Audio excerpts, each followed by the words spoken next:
Analysis biology का first chapter origin and evolution of life and introduction to classification देखेंगे। बहुत concise way में जाएंगे।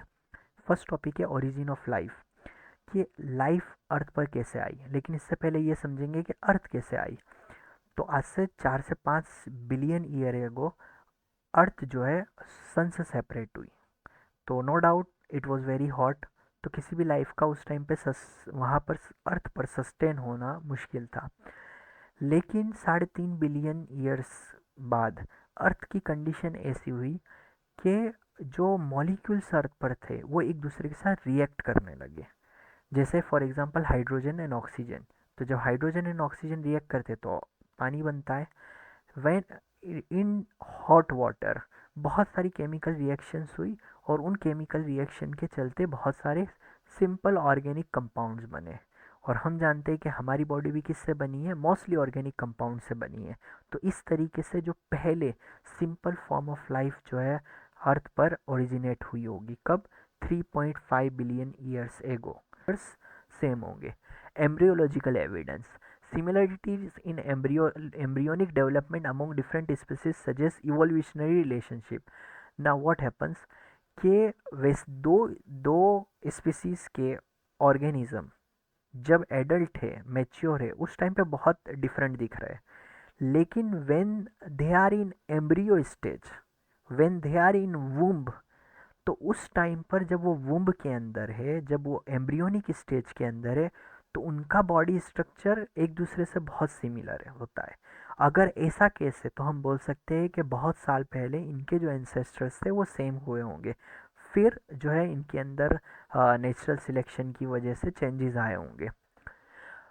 Planetological evidence. Fossil record shows insights into the history of life and the changes that have occurred over time. अब इसका मतलब क्या है कि बहुत सारे आर्कियोलॉजिस्ट और बहुत सारे साइंटिस्ट, प्लेनेटियोलॉजिस्ट कहीं इस जगहों पे डिगिंग करते हैं तो उनको बोन्स और फॉसिल्स के स्ट्रक्चर मिलते हैं। अब वो जब ये बोन्स स्ट्रक बोन्स और फॉसिल्स को कलेक्ट करके उनसे ये स्टडी करते हैं कि ये जो बोन्स एंड फॉसिल्स मिले हैं वो किस ऑर्गेनिज्म के हैं। तो अगर हो सकता है कि वो ऑर्गेनिज्म अभी एग्जिस्ट नहीं करता है, अर्थ पर वो एग्जिस्ट नहीं करता है, लेकिन उसके जैसा दूसरा ऑर्गेनिज्म एग्जिस्ट करता है। For example they found bones of dog like animal. अब वो डॉग नहीं है, दैट इज़ फॉर श्योर, क्योंकि बहुत सारे डिफरेंस है उसके अंदर। बट डॉग्स जैसी उसके अंदर बहुत सारी सिमिलैरिटी है। तो वो क्या कंक्लूड करेंगे कि इसका डॉग से कोई ना कोई कनेक्शन होगा। मतलब कि ये हो सकता है कि डॉग के एंसेस्टर रहे हो। न molecular evidence relatively new studies है। जैसे मॉलिक्यूलर बायोलॉजी में डेवलपमेंट आया, हमको ये पता चला कि मॉलिक्यूलर स्टडीज़ के आधार पर भी हम इवोल्यूशन को प्रूव कर सकते हैं। जैसे कि हमारी जो बॉडी है, हमारी बॉडी के अंदर सेल्स में डीएनए होते हैं। Everybody has different DNA. और डीएनए जो है अगर सेम स्पीसीज के लोगों का अगर आप देखोगे, फॉर एग्जांपल ह्यूमंस, तो उनका डीएनए जो है मोस्ट प्रोबेबली 99% सेम होगा, लेकिन 1% डिफरेंस होगा। वैसे ही आप चिंपांजी का डीएनए देखोगे तो वो ह्यूमंस के साथ मैच करेगा, लेकिन इतना मैच नहीं करेगा जितना एक आदमी का दूसरा आदमी से करता है। वैसे ही अगर आप एलिफेंट का कंपेयर करोगे तो वो ह्यूमन के डीएनए से कुछ सिमिलैरिटीज़ मैच होगी, लेकिन चिंपांजी से कम होगी। इसका मतलब क्या है कि चिंपांजी जो है हमारे क्लोज रिलेटिव है कंपेयर टू एलिफेंट।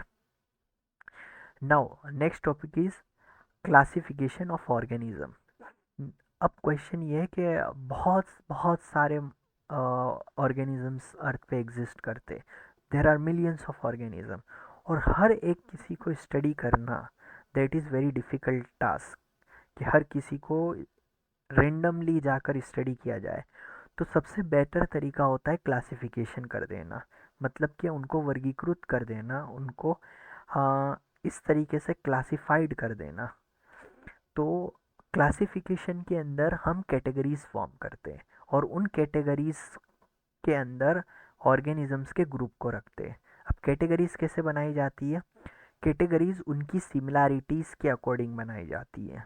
फॉर एक बेसिक बेसिक क्लासिफिकेशन अगर मैं आपको एग्जांपल दूं, तो कार्निवोर्स एनिमल्स के अंदर कार्निवोर्स, हर्बीवोर्स एंड ओमनिवोर्स, तो इसके बेसिस पे एनिमल्स को हम क्लासीफाई कर सकते हैं। कार्निवोर्स ऐसे एनिमल्स के जो एनिमल मीट खाते हो, हर्बीवोर्स जो कि वेजिटेबल्स खाते हो, वेजिटेरियन हो, एंड omnivores जो both both they consume both veg and non veg. तो ये बेस पर हमने एनिमल्स को क्लासीफाई किया। लेकिन अगर हमको सारे के सारे ऑर्गेनिजम्स को क्लासीफाई करना है तो कोई स्टैंडर्ड तरीका चाहिएगा। तो इसीलिए हमने क्या किया, टॉक्सिकोनॉमिकल हायरार्की फॉर्म की। अब ये जो टेक्सोनॉमिकल हायरार्की है, इसका मतलब क्या है कि सबसे पहले हम सबसे ऊपर वाला जो कैटेगरी है उसके अंदर ऑर्गेनिज्म को पुट करेंगे, फिर उसके नीचे वाली कैटेगरी से मैच करेगा तो वहाँ पुट करेंगे, और उसके नीचे वाली कैटेगरी से मैच करेगा तो वहाँ पुट करेंगे। इसका मतलब फॉर एग्जांपल किंगडम के अंदर किंगडम प्लांट और किंगडम एनिमल, दो किंगडम फॉर एग्जांपल है, तो प्लांट अगर होगा तो किंगडम प्लांट में रख देंगे, एनिमल होगा तो किंगडम एनिमल में रख देंगे, राइट। तो अब प्लांट के अंदर भी डिफरेंट डिफरेंट प्लांट्स होंगे, तो जो प्लांट किंगडम के अंदर जो डिफरेंट डिफरेंट प्लांट्स है उनको उनके अप्रोप्रिएट फाइलम में रखेंगे। अब जो ये फाइलम है इसके अंदर बहुत सारी क्लासेस होगी, इसके अंदर ऑर्डर्स होंगे, ऑर्डर के अंदर फैमिली होगी, जीनस होगी, स्पीसीज होगी। तो स्पीसीज है सबसे नैरो कैटेगरी है, और किंगडम है जो सबसे ब्रॉड कैटेगरी है। तो इनको ऑर्डर में याद रखना बोर्ड्स के लिए बहुत इंपॉर्टेंट है। इसलिए आप इसको न्यूमेरिक, इसके लिए न्यूमेटिक एक उससे आप याद कर सकते हो। न्यूमेनिक है kingdom, phylum, class, order, family, genus, genus and species. तो you can remember king play chess on fine glass and then specimen.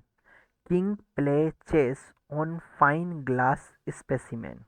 So first जो लेटर है वो अगर आप इस तरीके से शॉर्ट में याद कर लोगे, king play chess on fine glass specimen, तो आपको kingdom, phylum, class, order, family, genus, species order में याद हो जाएगी। अब इसमें सबसे इम्पोर्टेंट जो 5 किंगडम क्लासिफिकेशन है जो कि विटेकर साइंटिस्ट ने दिया था, वो है Monera, protista, fungi, Plantae and Animalia. तो मोनेरा क्या होता है, शॉर्ट में सबको देख लेते हैं। मोनेरा मतलब जितने भी प्रोकारियोटिक एनिमल्स है वो सारे मोनेरा में आएंगे। प्रोकारियोटिक एनिमल्स क्या होते हैं, तो ऐसे एनिमल्स होते हैं जिनके अंदर न्यूक्लियस नहीं होता। सीधी बात, आपको सेल पता है, you have studied about cell, cell के बीच में सेंटर में न्यूक्लियस होता है, तो जिनके अंदर न्यूक्लियस नहीं होता है वो प्रोकारियोट्स है, और वो सारे के सारे मोनेरा में आते हैं। प्रोटिस्टा के अंदर क्या आते हैं, प्रोटिस्टा के अंदर यूनिसेल्यूलर यूकारियोट आते हैं। यूकारियोट मतलब जिनके अंदर सेल होता है वो होते हैं, लेकिन सारे यूकारियोट प्रोटिस्टा में नहीं आएंगे, सिर्फ कौन से आएंगे, जो यूनिसेल्यूलर है। फंजाई के अंदर क्या आएंगे, तो फंजाई का बाद में देखते हैं। प्लांट एंड एनिमल देख लेते हैं। प्लांट जो भी ऑर्गेनिजम्स की ऑर्गेनिज्म के सेल के बाहर सेल वॉल है उसको प्लांट में डाल दिया। जो भी ऑर्गेनिज्म के सेल के बाहर सेल वॉल है उसको प्लांट में डाल दिया, और उनकी खासियत ये थी कि वो फोटोसिंथेसिस कर सकते थे। दूसरी खासियत क्या थी, फोटोसिंथेसिस मतलब कि they can prepare their own food, अपना खाना खुद बना सकते थे बाय यूजिंग फोटोसिंथेसिस। अब एनिमल कौन है, तो उनसे ऑपोजिट, उनके पास बाहर सेल वॉल नहीं है, और दूसरा they can not perform photosynthesis, वो फोटोसिंथेसिस नहीं कर सकते। नाउ सबको क्लासिफाई करने के बाद एक इश्यू आया कि कुछ ऑर्गेनिज्म ऐसे थे जिनके पास बाहर सेल वॉल तो थी लेकिन वो फोटोसिंथेसिस नहीं कर सकते थे। अब अगर सेल वॉल के हिसाब से देखा जाए तो उनको प्लांट में रखना चाहिए, और अगर फोटोसिंथेसिस नहीं कर सकते इस चीज़ को देखा जाए तो एनिमलिया में रखना चाहिए। लेकिन वो तो दोनों से अलग है, इसीलिए उनकी अलग कैटेगरी बनाई और उनकी कैटेगरी को नाम दिया फंजाई। तो इस तरीके से 5 किंगडम कैटेगरी एग्जिस्टेंस में आई। नाउ जब इतने सारे ऑर्गेनिजम्स है, मिलियंस ऑफ ऑर्गेनिजम्स है और ढेर सारी स्पीसीज़ है, तो हर एक स्पीसीज़ को उसका एक पर्टिकुलर नाम देना ज़रूरी है। जैसे हमारे ह्यूमंस में नेम्स होते, वैसे ही स्पीसीज़ के भी नेम्स होते। अब हर कंट्री ने स्पीसीज़ के अपने अपने नेम्स दिए हैं, लेकिन इश्यू क्या था कि अगर हर कंट्री स्पीसीज को डिफरेंट नेम, डिफरेंट आइडेंटिटी देंगे, डिफरेंट नेम देंगे, तो साइंटिफिक कम्युनिटी में इसको आइडेंटिफाई करना, उस स्पीसीज को आइडेंटिफाई करना प्रॉब्लमेटिक हो जाएगा। इस वजह से एक साइंटिफिक नोमेनक्लेचर की सिस्टम निकाली गई, जिसको बाइनोमियल नोमेनक्लेचर बोला गया, जिसको कार्लस लिनियस नाम के साइंटिस्ट ने डेवलप किया था। जिसमें क्या किया जाता है, जो जीनस है स्पीसीज की, उस जीनस को पहले लिखते, उसके बाद स्पीसीज को लिखते, और उसके बाद जिस साइंटिस्ट ने उसको डिस्कवर किया है उस साइंटिस्ट का फर्स्ट लेटर लिखते हैं। अब फॉर्मेट कैसा रहेगा, the genus name is capitalized while the species name is lower case। इसका मतलब कि जो जीनस का नाम आप लिखोगे उसको कैपिटल लेटर में लिखोगे, ब्लॉक लेटर में, और जो स्पीसीज का नाम जीनस के बाद आप लिखोगे वो लोअर केस के अंदर लिखोगे। और दूसरी बात, अगर वो प्रिंट कर रहे हो आप, तो साइंटिफिक नेम हमेशा इटालिक, इटालिक में मतलब टेढ़े प्रिंट होंगे। और हाथ से लिख रहे हो तो हमेशा नाम के नीचे आपको लाइन खींचनी है। हैंड रिटन जब आप लिखोगे तो अंडरलाइन करनी है आपको। Names are primarily derived from Greek and Latin ensuring global understanding. तो नॉर्मली बायोलॉजी के अंदर और इनफैक्ट साइंस के अंदर मोस्टली जो नेम्स है ग्रीक एंड लैटिन से ड्राइव होते हैं। That is the common language. Now we'll talk about viruses and viroids. What is the difference between viruses and viroids?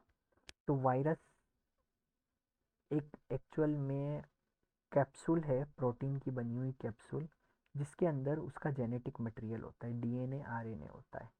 तो जब भी कोई वायरस किसी होस्ट को इन्फेक्ट करता है, तो उसका जो कैप्सूल वाला पार्ट है उस होस्ट की बॉडी में जिसको इन्फेक्ट कर रहा है, फॉर एग्जांपल कोई पेशेंट है जिसको वो इन्फेक्ट कर रहा है, उसका कैप्सूल वाला जो पार्ट है वो बाहर ही रहेगा, लेकिन उसका जो डीएनए या आरएनए जो कि जेनेटिक मटेरियल है वो होस्ट की बॉडी के अंदर इंटर हो जाएगा। तो वायरसेस के पास क्या होता है, बाहर ऐसी प्रोटेक्टिव कैप्सूल होती है, उसके अंदर डीएनए और आरएनए होता है। तो अगर बाहर कैप्सूल हो, अंदर डीएनए आरएनए हो, तो उसको हम वायरस बोलेंगे। जबकि वायरोइड्स क्या होता है, सिर्फ जेनेटिक मटेरियल है, स्पेशली आरएनए है, बाहर कैप्सूल नहीं है, दैट इज कॉल्ड वायरोइड। अब ऑफ कोर्स उनके पास कैप्सूल नहीं है, उनके पास बाहर की कवरिंग नहीं है, तो वायरोइड जो है वायरस से हमेशा छोटे होते हैं। और ये बात याद रखनी, वायरस ह्यूमंस में या तो बोलिए एनिमल्स और प्लांट्स दोनों को इन्फेक्ट कर सकते हैं, जबकि वायरोइड्स जो होते मोस्टली प्लांट्स के ऊपर इन्फेक्ट करते हैं, not necessarily but mostly plants को ही इन्फेक्ट करते हैं। और इसकी जो सिग्निफिकेंट इफेक्ट होती है वो एग्रीकल्चर के ऊपर देखी जाती है, क्योंकि क्रॉप की यील्ड जो है वायरोइड्स की वजह से ख़राब हो जाती है। तो एक बार रिवाइज कर लेते हैं व्हाट वी हैव सीन, कि अर्थ पर लाइफ कैसे आई, फिर इवोल्यूशन क्या है, उसकी डेफिनेशन क्या है वो देख लिया हमने, जो ग्रेजुअल चेंजेस आते हैं। फिर उसके एविडेंसेस क्या है, मॉर्फोलॉजिकल एविडेंस क्या क्या हमारे पास है, एम्ब्रियोलॉजिकल एविडेंस क्या होते हैं, पैलेनियोटोलॉजिकल एविडेंस क्या है, और मॉलिक्यूलर एविडेंस क्या है। फिर क्लासिफिकेशन हमने देखा, टैक्सोनॉमिकल हायरार्की का ऑर्डर देखा हमने, 5 किंगडम क्लासिफिकेशन देखा, साइंटिफिक नेमिंग ऑफ ऑर्गेनिजम्स भी देख लिया, और difference in virus and viroids भी देख लिया। Thank you.